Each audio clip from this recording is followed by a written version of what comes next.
Welcome back to Yield Today with Dallin Canland. I'm your host, Dallin Canland, and we are ready with episode 2, The Magic of Microcosms. Before I hop into that, I just want to thank everybody who listened to episode 1.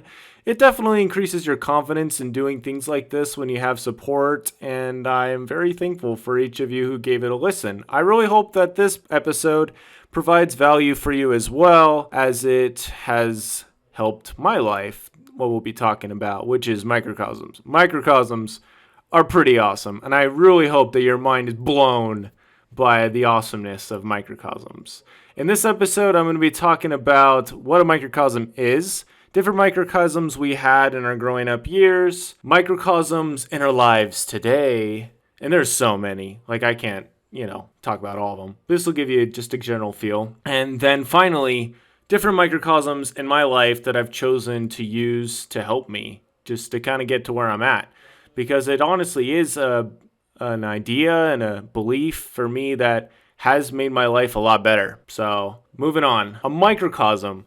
Dictionary.com defines a microcosm as a little world. So when it says that, it means like a small version of a bigger whole. If you've seen the movie The Indian in the Cupboard, you see the kid who's playing with his toys, and there's an Indian and there's the soldier, and they're like fighting. Or even a better example might be Night at the Museum. If you've watched the movie Night at the Museum, you know that there's this guy and he has to be basically the night watchman, and at night the whole museum comes to life. And there's this one character, Octavius, who's basically a soldier, and him and this cowboy dude are kind of in this rivalry thing.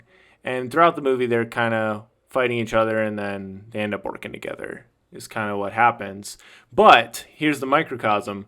They were both small versions of a much bigger world. So they represented periods in history that had since passed, and they were just a small version of it. They represented their entire culture, that entire life, that entire, time period. They represented that. So that's one example of a microcosm. So let's talk about some microcosms that we had while we were growing up. So if you're a female, you grew up playing dolls, probably, or the like. You played outside, you might have gone to the beach, might have done any number of those things. I remember playing Legos sometimes with my cousins, and we'd play Legos and we'd pretend, we'd get these cool setups, and I can imagine some of it, and I remember these worlds that we created, but it started with the Legos. The Legos created the world. The Legos were the building blocks for the world that we created. But yeah, so Legos were a good example. Going to the beach, though, oh man, I love this example because I was blessed to go to the beach a lot in my childhood, and it's been a long time since I went, and I would really like to go again soon. But I remember one time, me and Clark, I was doing track and cross country and stuff at the time, or I might have just been doing track. And I remember one time we just decided, me and Clark, just to run across the sand. And we ran for like half an hour. And it was still complete beach, complete water to the left of us. And it was nuts. I couldn't believe it. I was so tired.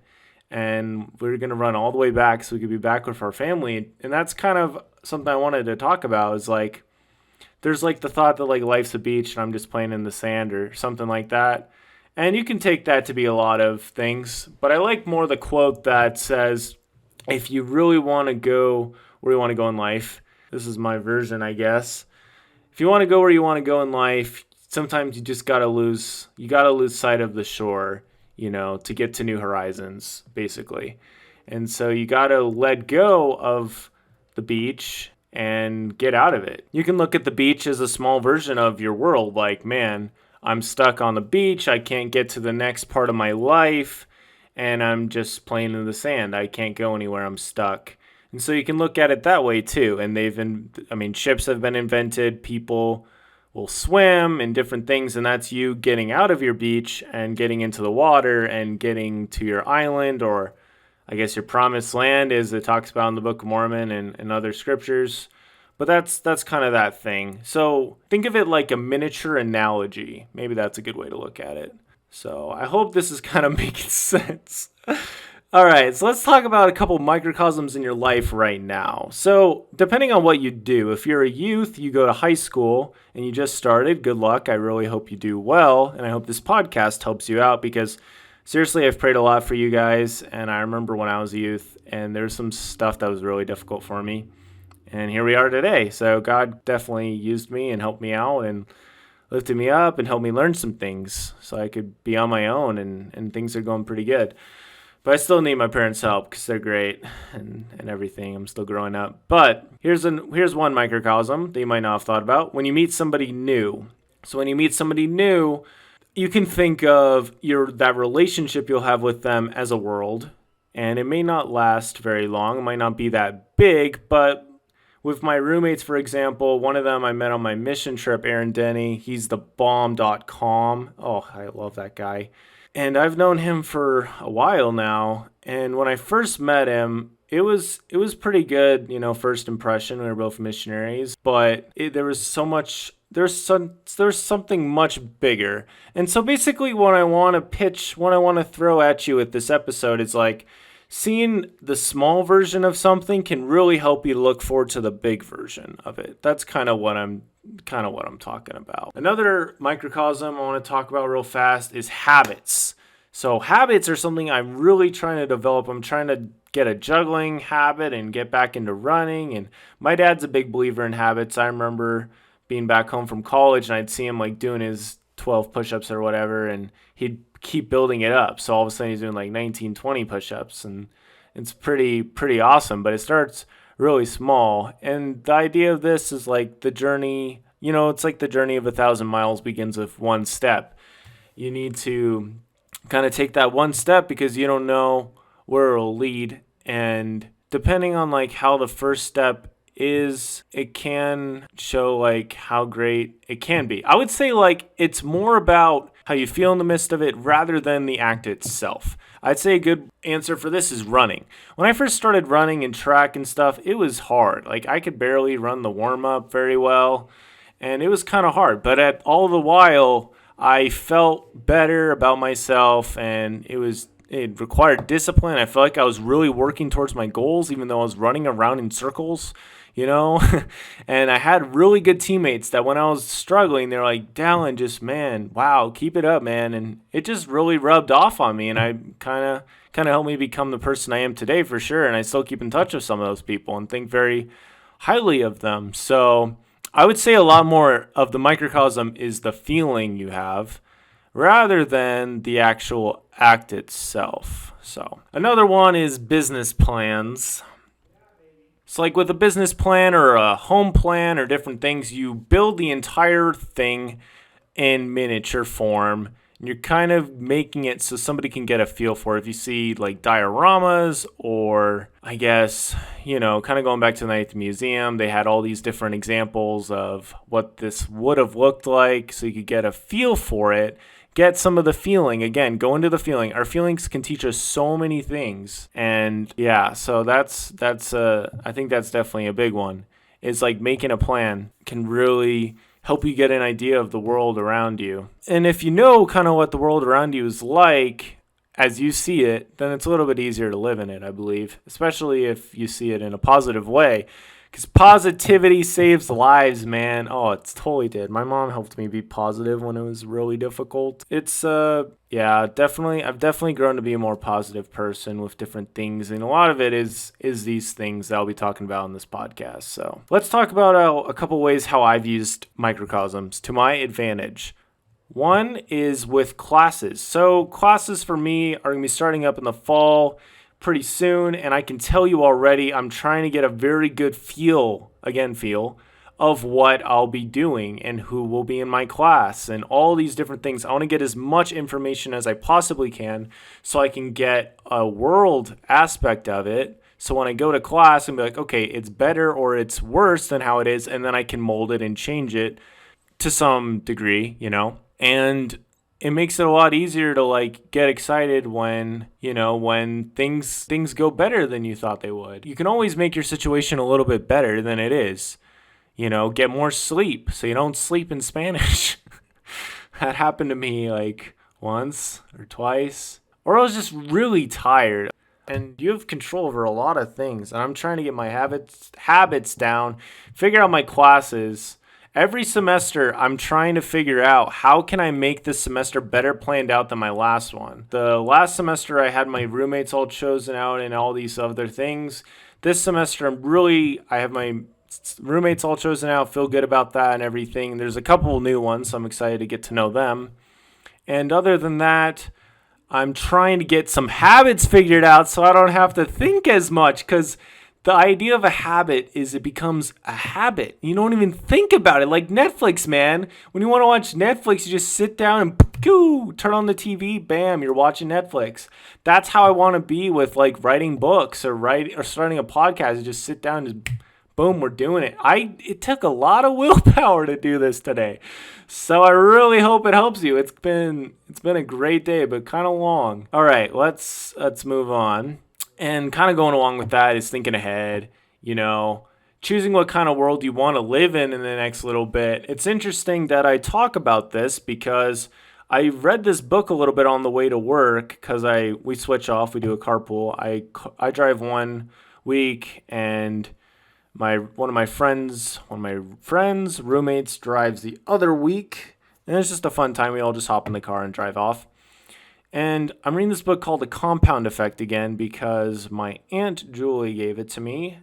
And that was really nice of her. And I wish I'd read this book like 3 months ago, because the Amazon Prime Day thing happened and I literally spent like 3 hours doing it. I don't even know how I got my homework done that day. But I bought an Amazon Echo, which I still use daily, and is so nice because it was like normally $100 and I got it for $50. So I can like have it play my Spotify. I've had it play Aesop's Fables. My roommate Aaron has had it play. I talked about him a little bit earlier. He's had it play Rain. That's what happened last night. So we could sleep better in our beds and stuff. But I also want to talk about the Nintendo 2DS XL. So one of the best ways to sell somebody is to make them feel a certain way and think they'll feel better about themselves if they have X product. So with the Nintendo 2DS XL, I already have a 3DS XL, but 2DS XL has greater processing power, etc., etc. And I decided that I would live in a world where I'd have one. And now I'm kind of regretting it because I don't have time and I'm starting a podcast. I'm doing all this stuff. And the Echo is just like moneymaker. I love it. It's great. And kind of going back to the compound effect, what I wish I had read earlier, he said that if it's not worth 5 times what it's actually worth, then it's not worth your time. So was the Nintendo 2DS XL worth $650 whatever to me, or $700 whatever? No way. No way was it worth that much money to me. Was the Amazon Echo worth $250? Oh yeah, I use it. I'm going to get my $250 worth out of it. I'm trying to get to play church talks and my old audio journals and affirmations and whatever. It's going to be sweet. The 2DS XL, though, I'm kind of thinking about maybe selling it, or maybe my 3DS XL, and it's kind of put a strain a little bit on things, but it's made me think, and I definitely feel like I'm going to make better buying decisions from now on. So that's kind of a little bit about microcosms. I really hope that this has kind of given you a better feel for them. You need to be very careful of how you choose your decisions, especially buying decisions, because one will lead to another. With the 2DS XL example, I'll need to buy other games. Like I already have a lot of games for it, but the games that work best with it, I would need to buy more games, which would cost more money. Whereas with the Echo, it already comes with all the features I want. I can even add more features if I want to it, which is sweet. I'd rather have bought 2 more Echoes for my family than bought the 2DS XL. But you know what they say, hindsight is 20/20, and that's okay. Yeah, whenever you wake up, you're choosing how you'll shape your world tomorrow just a little bit. Your world today that you're living in is kind of a microcosm for the rest of your life. Believe it or not. You can choose to think about it that way or not. I choose to. It's kind of ingrained in me at this point. And another thing is something I've really felt since I was like maybe 16 or 17 years old. I don't know. But that's that God is preparing you right now for what's going to happen. He knows exactly what's going to happen. He knows the storms that are going to come. He wants us to prepare. Think of Noah. Noah was commanded to build an ark, like I imagine 10 years or so before the actual flood came. Everybody thought he was bonkers. Was he bonkers? No, because he was following the counsel of God. He was a prophet, and he was telling people to do the same thing, and everybody's like, you're crazy. And no, he was not crazy. He was a genius because he was doing what God wanted him to do. Yeah, I don't know.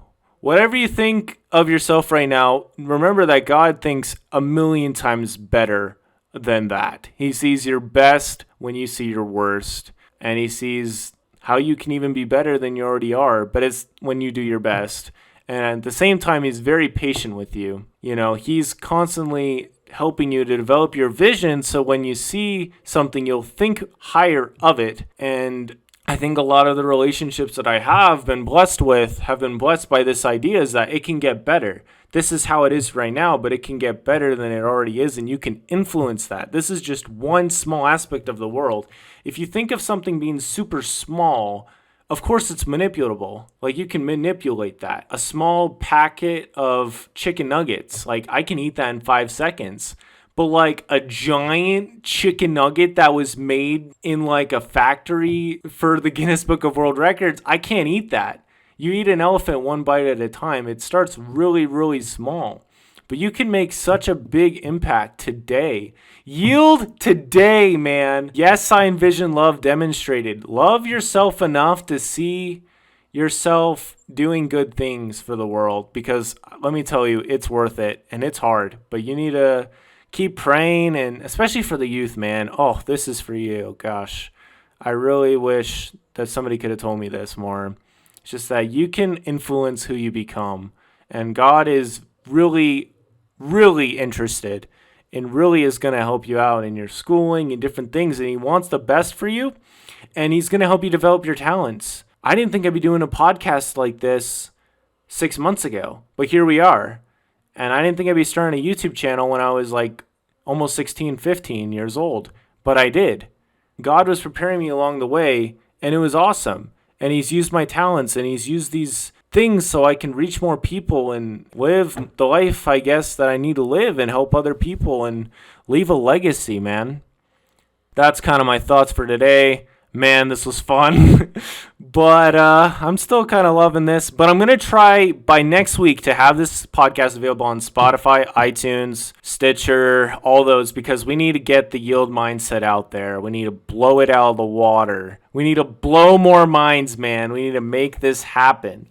And I'll have a week to make that happen. So you guys can trust me to get that done. I'm going to be working on my book a lot. Check out my Facebook page, Dallin Canland, or the Facebook page, Yield Today with Dallin Canland, for more updates. Thank you for listening. It is very much appreciated. Love to all of you. Take care. Yield today. Don't delay.